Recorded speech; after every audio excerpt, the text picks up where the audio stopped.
कोई भी payment app पर यूपीआई चलेगा।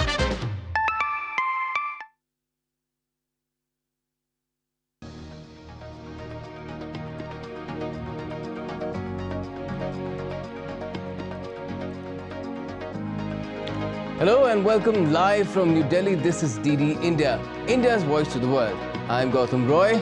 The top updates first on News Hour Now.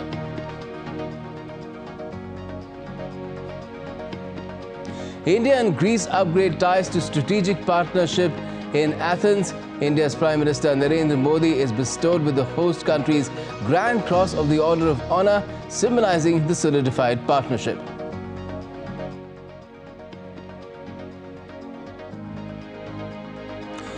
The Indian Space Research Organisation, or ISRO, releases a video of Chandrayaan 3's rover Pragyan rolling down from the lander to the lunar surface.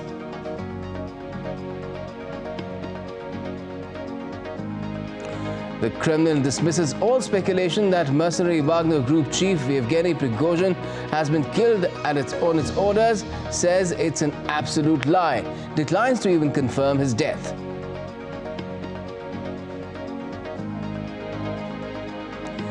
Niger allows Mali and Burkina Faso's troops to enter its territory in case of an attack. Food and aid pile up at Niger's borders as sanctions bite.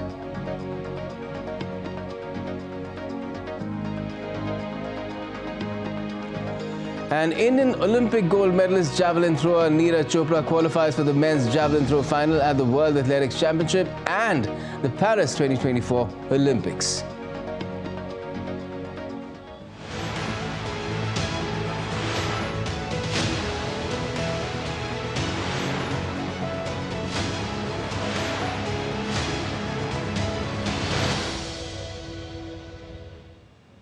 Well, after a successful BRICS summit in Johannesburg, India's Prime Minister Narendra Modi reached the historic city of Athens for his first ever visit to Greece, and the first by an Indian Prime Minister in 40 years.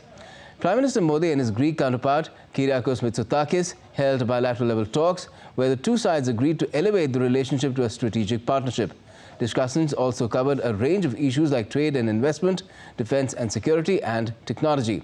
They also discussed regional and multilateral issues, including cooperation with the EU and the Ukraine war.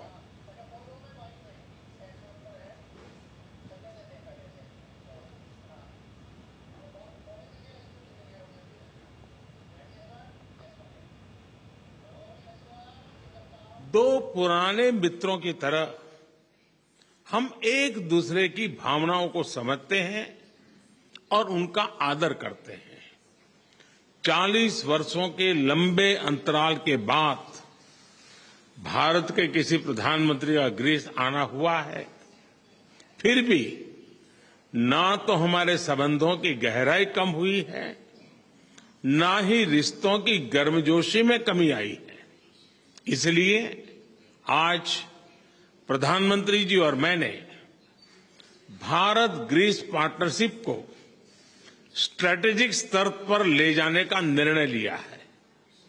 हमने तय किया है कि हम defence and security, infrastructure, कृषि, शिक्षा, new and emerging technology और skill development के क्षेत्रों में अपने सहयोग को बढ़ाकर अपनी स्ट्रैटेजिक पार्टनरशिप को मजबूती देंगे।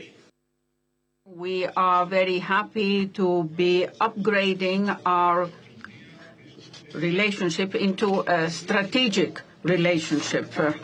We thus highlight the fact that Greece and India are in reality much closer than their geographical distance, and that they are ready to proceed side by side in dealing with the challenges of our time, especially in a period of upheaval and war in Ukraine, facts which make it even more necessary to respect the UN Charter.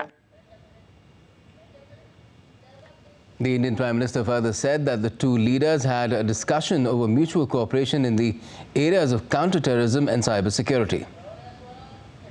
आज हमने आतंकवाद और cyber security के क्षेत्र में आपसी सहयोग पर भी चर्चा की। हमने तय किया कि हमारे राष्ट्रीय सुरक्षा सलाहकारों के स्तर पर भी बातचीत का एक संस्थागत प्लेटफॉर्म होना चाहिए। प्रधानमंत्री जी और मैं सहमत हैं कि हमारा द्विपक्षीय व्यापार तेजी से बढ़ रहा है और आगे भी बढ़ोतरी की अपार संभावनाएं हैं। इसलिए हमने वर्ष 2030 तक अपने द्विपक्षीय व्यापार को 2 गुना करने का लक्ष्य तय किया है। Modi also informed about the Migration and Mobility Partnership Agreement coming up soon between the two sides. दोनों देशों के बीच स्किल्ड माइग्रेशन को सुगम बनाने के लिए हमने जल्द ही एक migration and mobility partnership agreement करने का निर्णय लिया। हमारा मानना है कि अपने प्राचीन पीपल टू पीपल संबंधों को नया रूप देने के लिए हमें सहयोग बढ़ाना चाहिए। हम अपने शिक्षण संस्थानों के बीच सांस्कृतिक और शैक्षणिक आदान प्रदान को बढ़ावा देंगे। Earlier, the Indian Prime Minister met Greek President Katerina Skellaropoulou at the Presidential Palace in Athens. Democracy, the Chandrayaan mission, women-led development and India's G20 presidency were top of the agenda.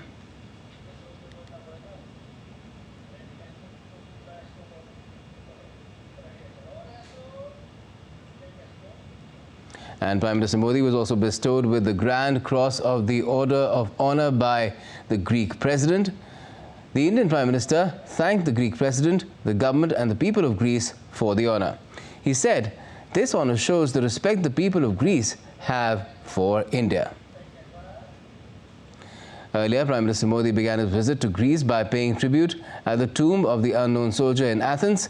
The monument is dedicated to Greek soldiers who sacrificed their lives during the First World War. Now, Prime Minister Modi talked about the success of Chandrayaan-3 in his meeting with the Greek president as well, saying the success of the mission is one to be shared with the world. Excellency, मैं आपका हृदय से बहुत बहुत आभार व्यक्त करता हूँ। चंद्रयान-3 की सफलता दूसरे भारत की या भारत के विज्ञानों की सफलता ऐसा नहीं है। ये पूरी मानव जात के लिए सफलता है और पूरे मानव जात के भविष्य को गढ़ने में विज्ञान के इस प्रकार के साहस और सफलताएं बहुत बड़ी भूमिका अदा करती है। उसमें भी जिस भूभाग पर चंद्रयान-3 ने अपनी गतिविधि प्रारंभ की है, मैं मानता हूं कि उससे जो नतीजे निकलेंगे वो पूरी साइंटिफिक फैटर्निटी को और मानव जात को चंद्र के संबंध में जो उसकी जिज्ञासा है और लोग जो भावी प्लान कर रहे हैं उसमें बहुत उपयोगी हो सकता है।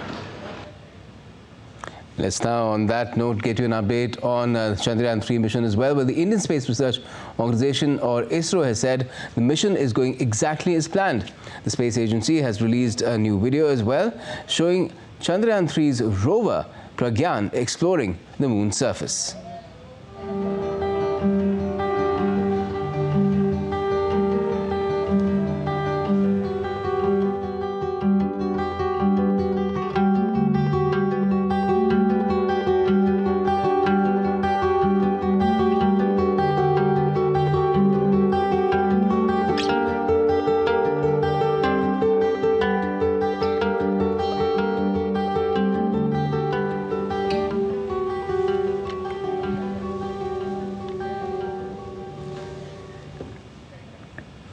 Several components led to the success of Chandrayaan-3 landing on the moon. One of them is the Central Tool Room and Training Center in Bhubaneswar in the East Indian state of Odisha. The center developed more than 15,000 tools and precision components of the Chandrayaan-3 lander, rover and the spacecraft.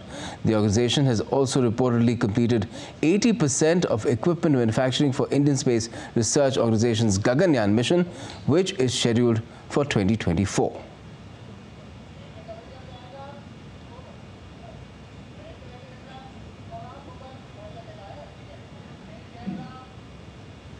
And coming up in just a bit on DD India's News Hour, Trump gets arrested and released on bond, but not before becoming the first US president in history to give a mugshot at a Georgian prison in connection with his 2020 election conspiracy case. Plus, Philippines and Australia hold joint drills amid renewed tensions between Philippines and China in the South China Sea.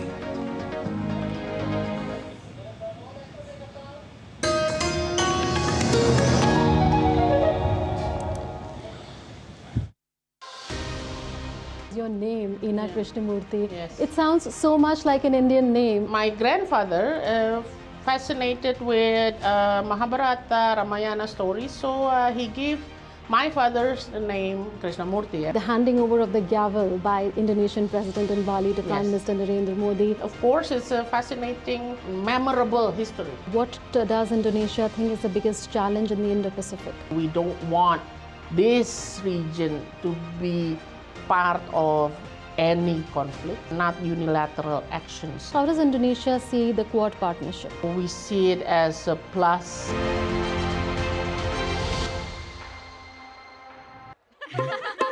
20,000 10 okay दोनों no no 10 का एक इतना cash नहीं है कोई बात नहीं हम यूपीआई भी लेते हैं मेरा पेमेंट ऐप अलग है कहीं जूते वापस मिलने की जगह जूते पड़ ना जाए। ऐप दूसरा हो या तीसरा, चाहिए बस यूपीआई। आपका मोबाइल नंबर ही बन सकता है आपका यूपीआई नंबर, और अब किसी भी पेमेंट ऐप से कोई भी पेमेंट ऐप पर यूपीआई चलेगा।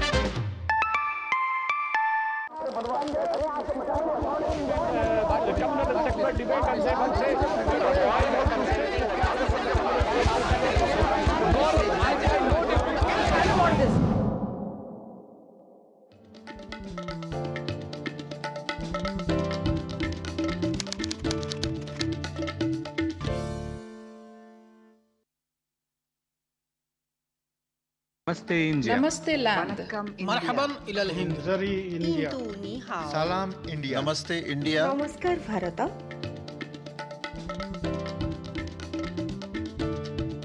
मुई इंडिया नहनु हुनूर इंडिया माँ हिंदी हस्ती हिंदियान सलाम Hindustan we are India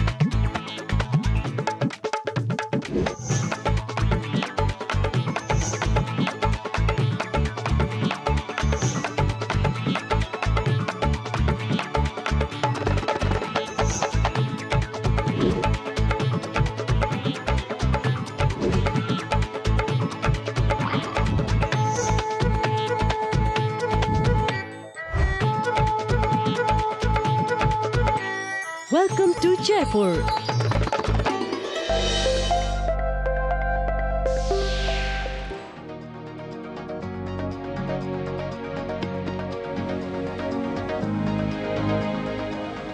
Welcome back. I'm Gautam Ran. You're with DD India's News Hour. Now, former US President Donald Trump has returned to the social media site X, formerly known as Twitter, with a post on Thursday showing his mugshot from his booking earlier in the day in the case that is related to the 2020 presidential elections. Now, with this post, he's appealed for donations for his presidential campaign as well. Ira Spitzer has more. Well, Donald Trump's mugshot is currently making its way around the world as we process this historic and unprecedented situation in the U.S. state of Georgia. And the next step for Trump and his 18 co-defendants is to actually be arraigned and enter a plea on these charges, and we expect that to happen likely the week after next. Now, the actual trial date is a bit unclear. The Fulton County District Attorney Fani Willis had initially proposed a date of March 4th, which would actually be the day before Super Tuesday, which is the biggest day in the party's presidential nominating process. However, then one of Trump's co-defendants earlier asked for his trial date to be moved up to October 23rd. He has the right to request a speedy trial. So that was granted by the judge. The district attorney had initially wanted to charge Trump and the co-defendants at the same time. So we'll see how that plays out. Another option that could happen here is some of those co-defendants are trying to have the case moved to a federal court. So if that were to happen, and if Trump's case were to be moved, then the timeline from the state court would essentially become moot. Former U.S. president has shown a remarkable resilience so far to taking any sort of damage so far in the Republican nominating process from all of these legal entanglements. Back in February, before he was indicted for the first time, Trump was actually just leading Florida Governor Ron DeSantis in the Republican nomination poll by just a couple percentage points. Well, fast forward to the summer, where now Trump has been indicted 4 times on numerous felony charges, and Trump is actually leading the field by more than 40%. So these charges have clearly not hurt him in any meaningful way to try and achieve his party's nomination for the presidency. Now, certainly new details could come out as these legal cases proceed, but right now, at least the will of the Republican voters appears to be that they do support Trump despite all of these legal problems that he faces. All right, so what's also happening is that Indian-American entrepreneur Vivek Ramaswamy's popularity rating and online fundraising has surged on Thursday, a day after his maiden Republican presidential debate. Ramaswamy is running for the United States presidential polls next year as a Republican candidate. According to his campaign, he raised over $450,000 in the first hour after the debate. The first poll that came out after the debate said that 28% of the 504 respondents said that Ramaswamy performed the best. He was followed by Florida Governor Ron DeSantis with 27% and Pence with 13%, and Nikki Haley got 7% of the votes.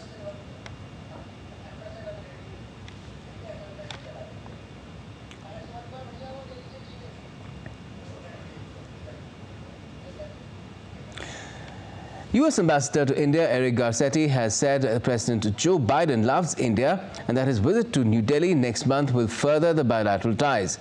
He's also said that the sale of U.S. jet engines and drones to India will be a game changer. Garcetti spoke to DD India's Ramesh Ramachandran. Take a look.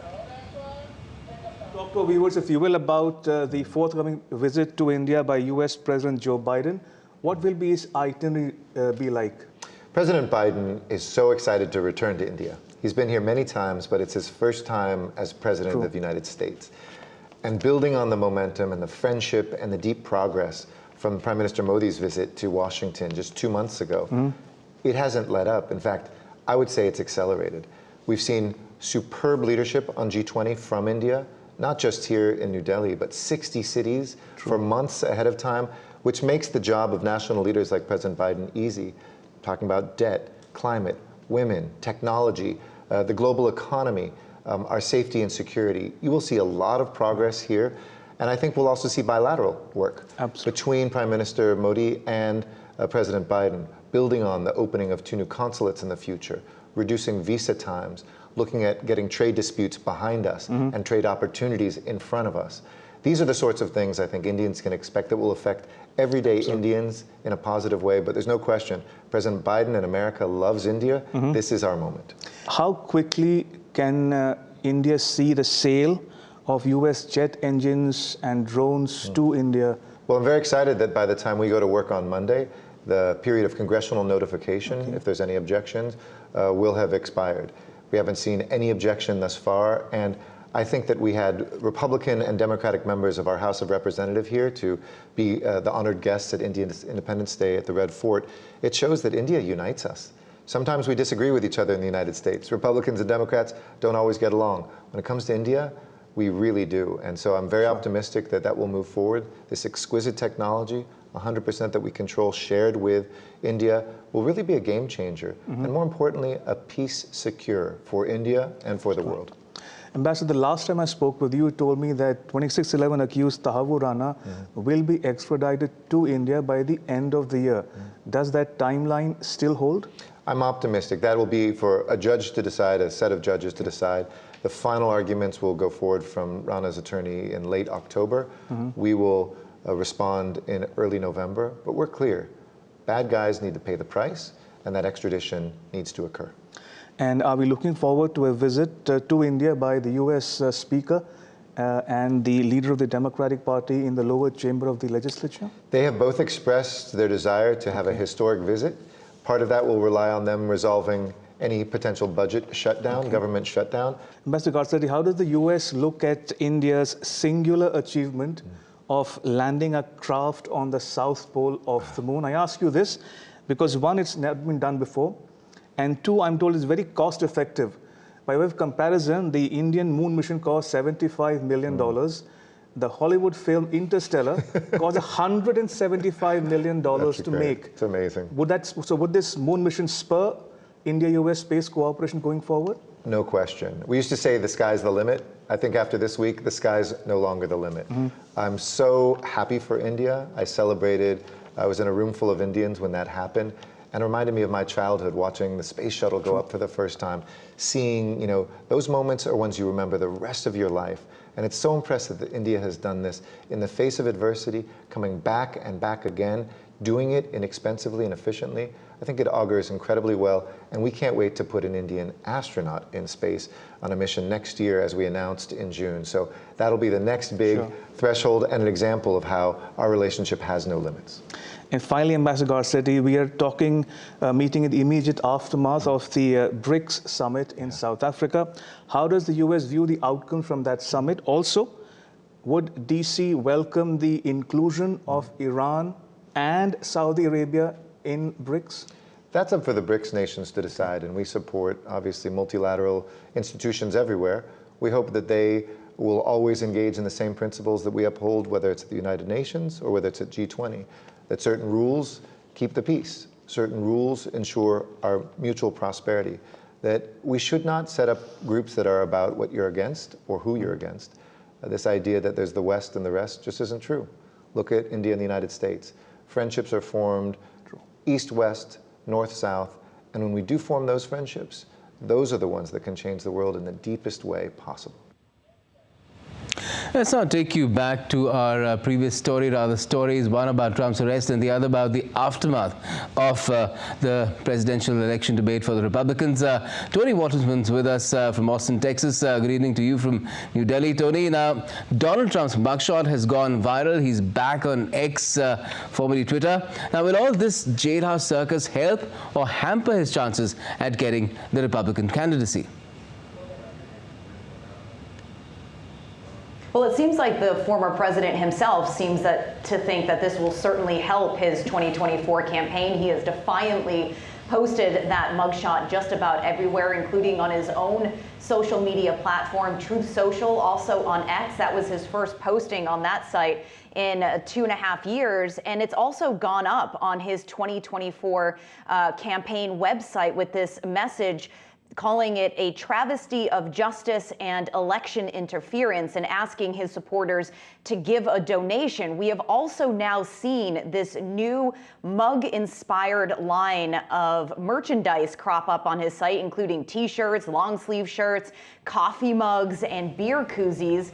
And these are now presumably for sale for anybody that wants them, emblazoned with the slogan, "Never Surrender." So he is certainly looking to politically capitalize and also cash in on this arrest. And for his loyal supporters, what happened yesterday in Georgia is certainly a rallying moment for them. It is, in their view, further proof that the justice system has been weaponized, that Donald Trump is being treated unfairly. But within the Republican Party, and certainly among some of his 2024 rivals, they are hoping that this could be a turning turning point, that voters will see that there is just too much baggage when it comes to Donald Trump. He has 4 criminal indictments now, 91 charges in total, ranging from election interference to the mishandling of classified documents to hush money payments to a former porn star. So they're hoping that voters will start to see that perhaps there could be another alternative to Donald Trump in 2024. But all the polls still show that Donald Trump has this massive, massive double-digit lead over all of his rivals. And the last time that he had something legal going against him, his campaign kitty had reaped the benefits of it. Has that happened this time around as well? You said there's a lot of new memorabilia of his mugshot also now up for grabs. Yeah, I mean, these things aren't selling cheaply either. One of those T-shirts or long sleeve T-shirts is going for $34. The coffee mug is going for $25. That is quite expensive. And all of this stuff, the proceeds are going to presumably fund Donald Trump's campaign. And when he was asking for these donations from his supporters, he was saying, if you want to get Biden out of office, this is one way to do it. Give me money so I can fuel and fund my campaign. There hasn't been, really a lot of polling that has been done since yesterday when he was arrested. But we've seen in the past, after all of these arrests, that his numbers have just climbed, that it's a consolidation of support in a lot of ways within the Republican Party. That's not to say there aren't other seemingly viable alternatives. Ron DeSantis, for example, the Florida governor, and also Vivek Ramaswamy, who both did quite well in the first Republican primary debate the other night. Both of them polling quite well among Republicans, but they have a lot of ground to make up for. Yes, but Vivek Ramaswamy did capture a lot of attention. The media thought that he had clearly he was miles ahead of the field, and it seems that he's emerging from the shadows of a wide Republican field of presidential candidates following this debate as the joker in the pack. Could he pose any threats to Donald Trump's plans to return to the White House?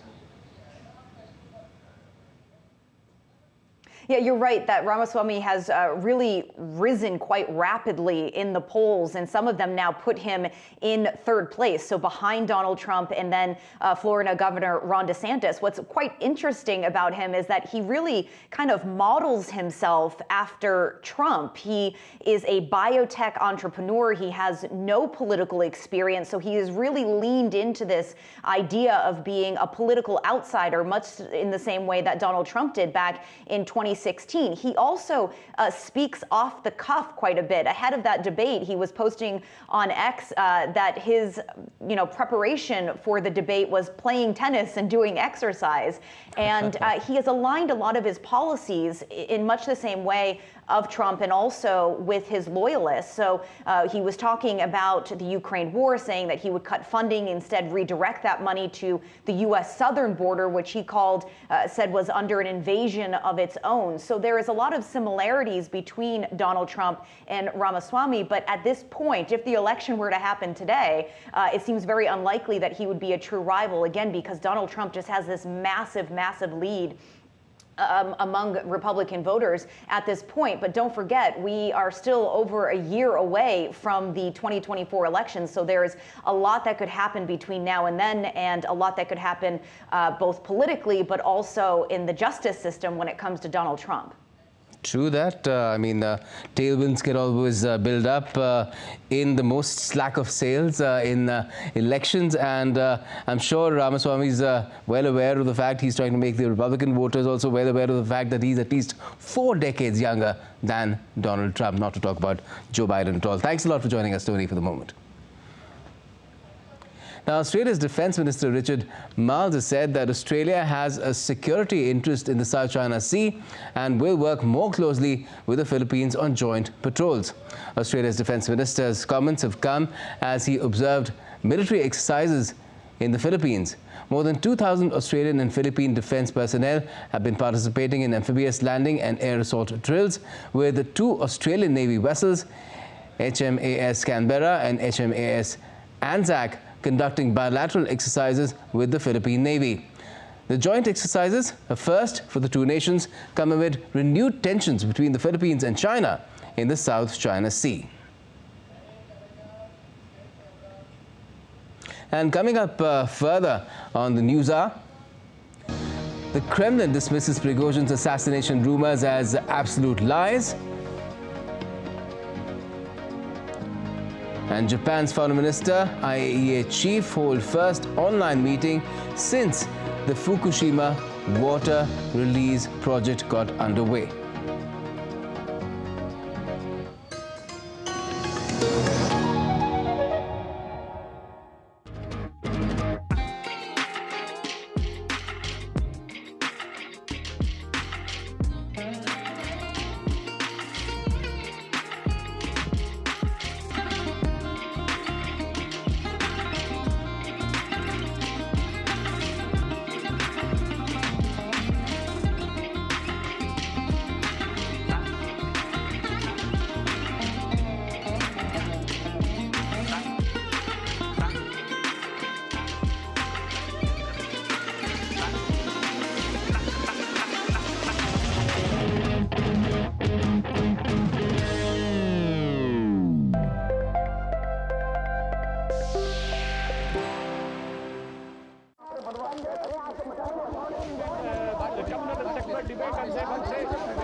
Namaste India. Namaste land. Marhaban ila al-Hind. Zari India. Salam India. Namaste India. नमस्कार Bharat.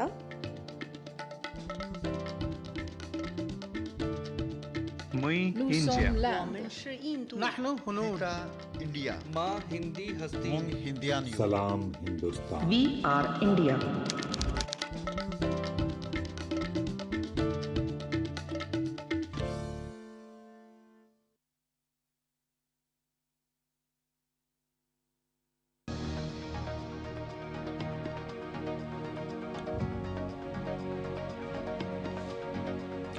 Welcome back. You're watching DD India's News Hour. I'm Gautam Roy. Before we move any further, another look at our top stories. India and Greece upgrade ties to strategic partners in Athens. India's Prime Minister Narendra Modi is bestowed with the host country's Grand Cross of the Order of Honor, symbolizing the solidified partnership.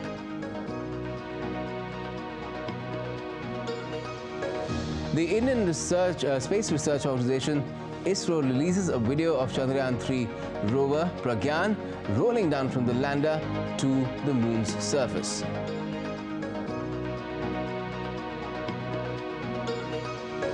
An Indian Olympic gold medalist javelin thrower Neeraj Chopra qualifies for the men's javelin throw final at the World Athletics Championship and the Paris 2024 Olympics as well.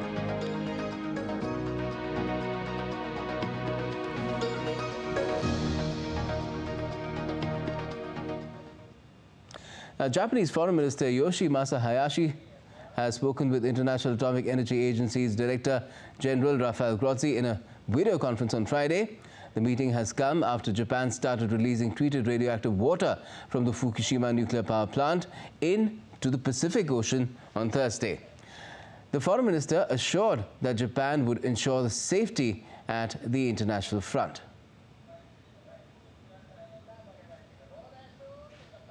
Japan will continue to take all possible measures to ensure its safety. So we will also ensure, with the IAEA's continued involvement, that the discharge that adversely affect human health or environment would never happen. First of all, let me congratulate you. I think the fact that the process has started smoothly, and the cooperation between the Japanese government, TEPCO, METI, and the IAEA has been smooth, is quite remarkable. So it's the first step. But Japan's decision to release treated wastewater has sparked massive protests in neighboring countries. The release of the contaminated water into the Pacific Ocean has prompted retaliation from Beijing. The move, which Japan insists is safe, has led to China imposing a complete import ban on seafood from the nation. China is the largest consumer of Japanese seafood.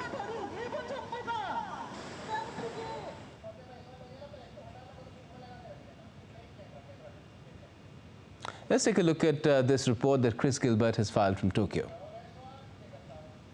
Well, Japan is asking China for understanding. Effectively, the whole government, the Chief Cabinet Secretary, the Ministry of Energy, Trade and Industry, and the Prime Minister have all said that it is regrettable that China, as they see it, does not understand the science behind the discharge, and they are very open to communicating and, as they say, gain understanding about the science and the concluded safety of the water discharge.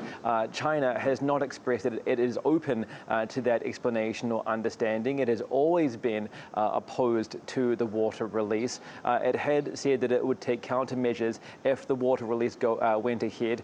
And that is what we have seen so far in this blanket import ban on all Japanese seafood. It had a long-standing import ban on several parts of Japan, but now it is the whole country, including Hokkaido, which usually exports luxury sea cucumbers and scallops to China, all the way down to Okinawa in the very southwest. Parts of the country which have nothing to do with the discharge of Fukushima. And so the Fisheries Co-op is very concerned and has asked the government to request that China lift the ban. The government has complained to Beijing at a G20 meeting in Jaipur already. It is yet to be seen if this is going to become a long-term diplomatic issue. They already have territorial disputes over the Senkaku Islands, and experts believe that the wastewater issue could become a proxy for China to vent its political frustrations with Tokyo well into the future. Chris Gilbert in Tokyo, reporting for DD India. Greek firefighters continue to battle a blaze spreading outside Athens. Over 200 firefighters with 65 vehicles, 2 aircraft and 5 helicopters are working to douse over 100 wildfires. The government has faced criticism for its response to the situation.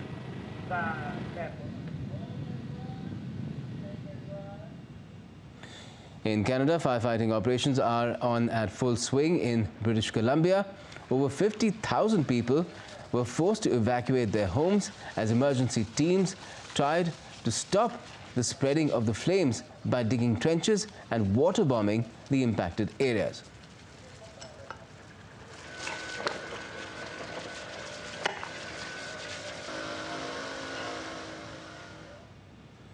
U.S. Weather Department officials have issued a red flag warning for wildfires in the Pacific Northwestern state of Oregon. This means that certain weather conditions may fuel the risk of fire. Satellite images show smoke from Oregon's wildfires near Portland.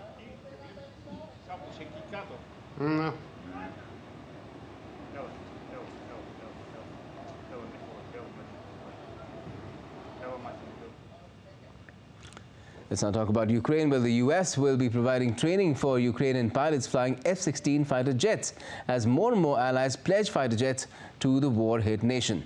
Rishabh Sharma brings us more. Allies of Ukraine are coming together to provide military support to the war-hit nation. After Denmark and the Netherlands, the United States is the latest country to have pledged F-16 fighter jets to Ukraine. The F-16s, that is moving forward, actually. So there's a training program in place, and they'll likely to receive F-16s here in the not-too-distant future. The Pentagon has also said that they will provide training to Ukrainian pilots for the F-16 fighter jets. The training will begin as early as October. The Department of Defense is announcing today that the United States will soon begin training Ukrainians to fly and maintain F-16 fighter aircraft in support of the international effort to develop and strengthen Ukraine's long-term defenses. Scandinavian country Norway has said that it also will send its US-made F-16s to Ukraine. Finally, Mr. President, based on our dialogue, we have made a decision to donate Norwegian F-16 fighter jets, and we are in a discussion now about when and how. More and more countries are joining hands to provide military aid to Ukraine as its conflict with Russia continues. Niger has authorized Mali and Burkina Faso's military forces to intervene on its territory in the event of an attack. This authorization hints that the junta in Niger intends to continue defying regional calls to step down after last month's coup. The three allies' foreign ministers said they'd met in the Nigerian capital, Niamey, to discuss boosting cooperation on security and other joint issues on Thursday. The West African bloc, ECOWAS, has warned that it's ready to send troops into Niger to restore constitutional order if diplomatic efforts fail.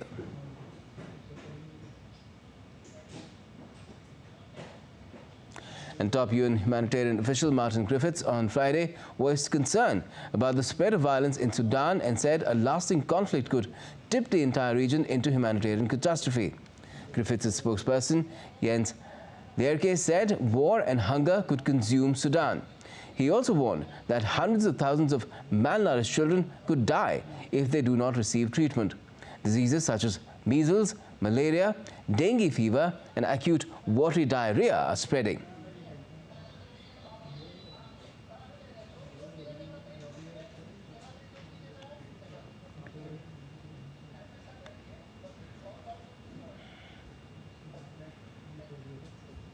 Let's get you an update on the situation in Sudan. We have DD India's Patrick Oit joining us from Juba in South Sudan. Patrick, good evening to you from Delhi. What can you tell us about the current situation? Because clearly people in positions of responsibility outside that country seem to be rather worried.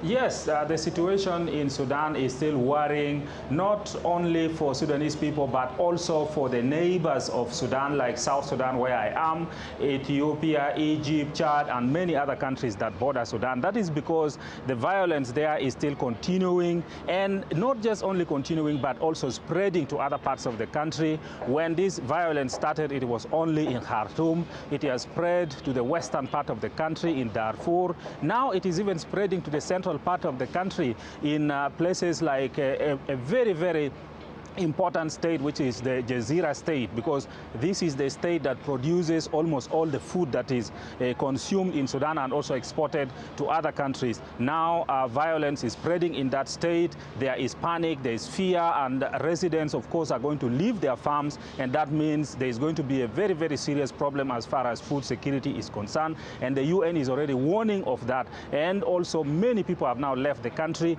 In South Sudan, for example, the UN is saying more than 200,000 have crossed to South Sudan. Chad, the UN is saying more than 400,000 people are in Chad. So the situation is getting worse day by day. And that's also because there is no serious peace process, which is really ongoing, which is showing like an end to the conflict is coming soon. So the situation does not look any good at the moment. Is one thing, but humanitarian crisis, a catastrophe in the making, is another. What are the two sides doing about it, the warring sides? Because I believe at least one has begun some sort of a tour which will also take in that is General Burhan overseas.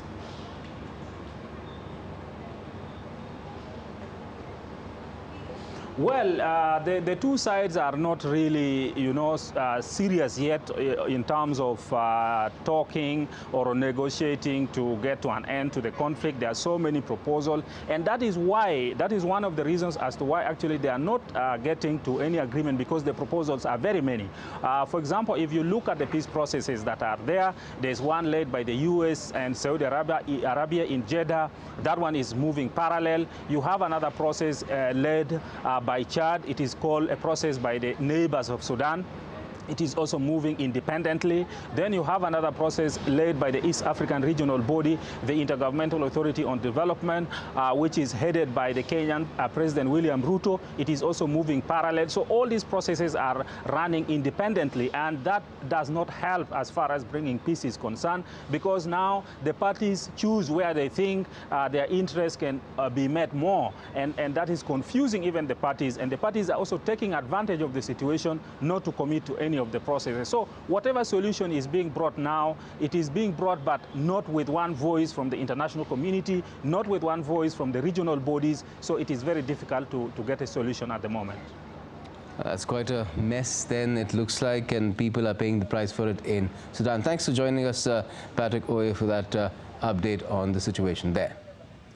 Now, the Kremlin has said that Western suggestions that Wagner mercenary boss Evgeni Pregozhin has been killed on its orders were an absolute lie and declined to definitively confirm his death, citing the need to wait for test results. President Vladimir Putin on Thursday sent his condolences to Prigozhin's family, breaking his silence after the mercenary leader's plane crashed on Wednesday evening with no survivors 2 months after he led a mutiny against army chiefs. Putin cited preliminary information as indicating that Prigozhin and his top associates in the Wagner mercenary group had been killed. Russia's investigators have opened a probe into what happened, but have not yet said what they suspect caused the plane to suddenly fall from the sky northwest of Moscow. Nor have they officially confirmed the identities of the 10 bodies recovered from the wreckage.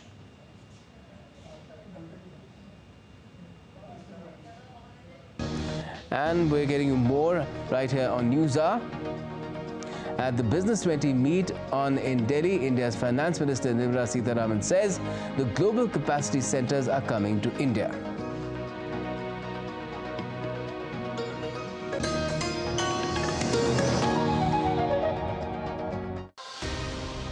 Your name, Ina Krishnamurthy, it sounds so much like an Indian name. My grandfather fascinated with Mahabharata, Ramayana stories, so he gave my father's name Krishnamurthy. The handing over of the gavel by Indonesian President in Bali to Prime Minister Narendra Modi. Of course, it's a fascinating, memorable history. What does Indonesia think is the biggest challenge in the Indo-Pacific? We don't want this region to be part of any conflict, not unilateral actions. How does Indonesia see the Quad partnership? We see it as a plus.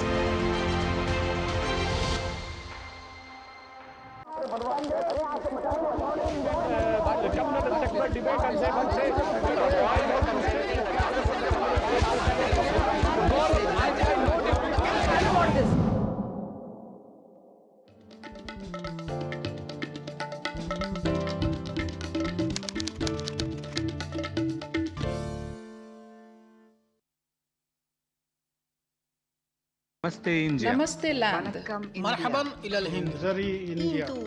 Salam India. Namaste India. Namaskar Bharata.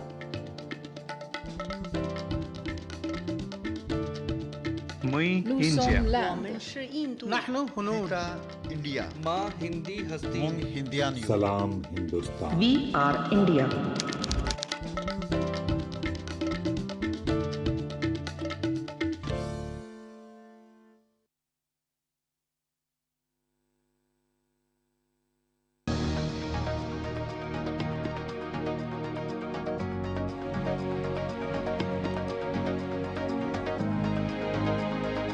Welcome back. You're with DD India's NewsHour. We're taking you back to a story related to the death of Wagner chief Evgeni Pregozhin. On Friday, Kremlin has rejected all rumors that it had ordered the death of the Wagner chief. We're joined by Dasha Chernashova from Moscow. Dasha, what can you tell us about this denial, this vehement denial that the Kremlin has issued? What prompted it in the first place?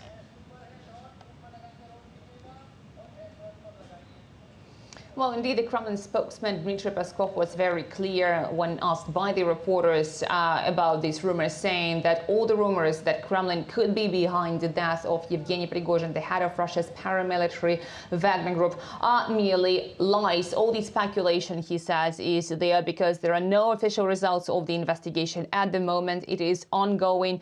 We know that the wreckage of the plane that has crashed in the Tver region has now been loaded to the trucks that are taking it away from the scene where the investigators have been working over the course of the past days. So the Kremlin is saying that indeed the details are to be announced and the results of this investigation will be made public. Interestingly, when asked about the fate of the Wagner group, Dmitry Peskov, Kremlin spokesman, said that legally this group does not exist. So he didn't really answer the question, but reminded that there is this group, but there is no legal entity entity as the Wagner Group. And also we have heard indeed the Russian president extending his condolences to the families of all the people on board of that plane, 3 crew members, 7 passengers, among them Evgeni Pregozhin and his right hand and co-founder of the Wagner Group, Dmitry Utkin, were indeed listed on the passenger list. We also have heard the Russian president talking about Evgeni Pregozhin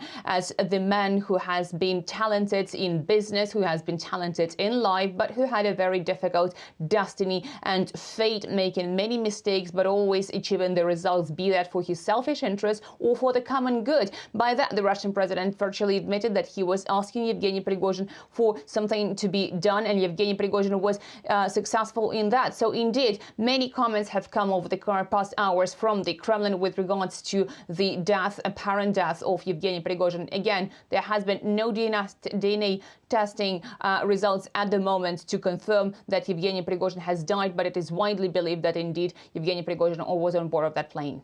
Yes, it's already been 2 days, Dasha, since that crash took place. So how much longer will it take to establish whether Prigozhin's dead or not, and what killed him, an accident or something else?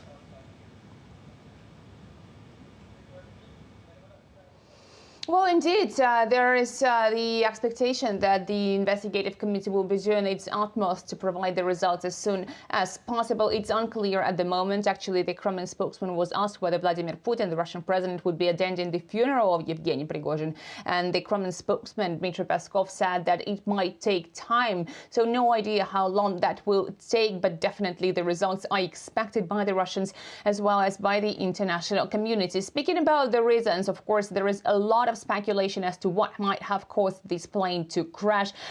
People are suggesting a Ukrainian trace, a Western trace, possibly the setup of this whole story to provide for the safe exit of Evgeni Pregozhin somewhere else, away from the public eye. But many are also talking about the revenge. The Kremlin has dismissed this as lies, that it was Kremlin's revenge. But many are also talking about the revenge that could have been on the part of somebody else who might have crossed paths with Evgeni Pregozhin. Just remember, Evgeni Pregozhin has been very active even before the conflict in Ukraine has started, and Wagner Group started to get involved there. So definitely he had many enemies, and the understanding is that something has caused this plane to crash. But again, these are so far the speculations, and the official investigation is ongoing and is expected to provide the results. Yes, best to unravel the mystery as soon as possible. Thanks a lot for joining us for the moment. Dasha Ternashova from Moscow. Now, back home in India, the inaugural session of the B20 or the Business 20 Summit 2023 begins in India's capital city of New Delhi. Addressing the session, the chair expressed his delight on India leading in the digital, energy and global value supply chain. India's Prime Minister Narendra Modi will be attending the special session on the concluding day on Sunday. Addressing the B20 Summit, India's Finance Minister Nirmala Sitharaman said how the global capacity centers are now coming to India.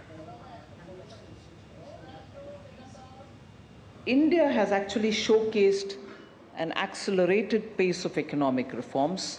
Wide-ranging domains have been covered, whether it's fiscal, whether it's digital, whether it is physical infrastructure or social inclusion. You spoke about inclusion, yes, on social inclusion as well. So all these have positioned India on a higher and sustainable growth path. And India's capital, New Delhi, is gearing up to host the G20 Summit 2023 with preparations on at full swing, as the city is being decorated to welcome world leaders, while security is being significantly tightened in and around the summit venue. The meeting will take place from the 9th to the 10th of next month, which is September. Comprehensive virtual help desk for all the users, those who are visiting Delhi as a delegates also, as a tourist also, as well as citizens of Delhi, as well as other outsiders who are coming to Delhi. We will be launching a virtual help desk. As the screen shows, we will be providing information about various services, including transportation services. In transportation services, if you want to know about how you have to commute from airport to the venue or to the various hotels, or if you want to go to certain markets, or if you want to visit hospitals, there will be link in the help desk. Our major focus is how we can provide better services and information to the users, especially concerned with the G20 summit. And now let's get you some sporting action as well. Well, Tokyo Olympics champion Neeraj Chopra has qualified for the final of the men's javelin at the World Athletics Championships. Neeraj Chopra threw his season best 88.77 meters in his first attempt after going 17th in Group A of the qualification in men's javelin at Budapest's National Athletics Center in Hungary. It was well above the automatic qualification mark of 83 meters. Chopra had come agonizingly close to becoming India's first world champion in any athletics discipline at the 2022 World Championships in Oregon, but had to settle for a silver medal after finishing second to Grenada's Anderson Peters. Meanwhile, Chopra has also booked his place for the Paris Olympics in 2024 as he breached the automatic qualification mark of 85.5 meters for the 2024 Games. And that's all we have for this edition of DD India's News Hour, but do let us know your thoughts about the news of the day. You can connect with us on Facebook, X, formerly Twitter, and Instagram. We'll be back with more news and updates as they break here on DD India. I'm Gautam Roy, and from all of us here in Delhi, thank you for watching DD India's News Hour.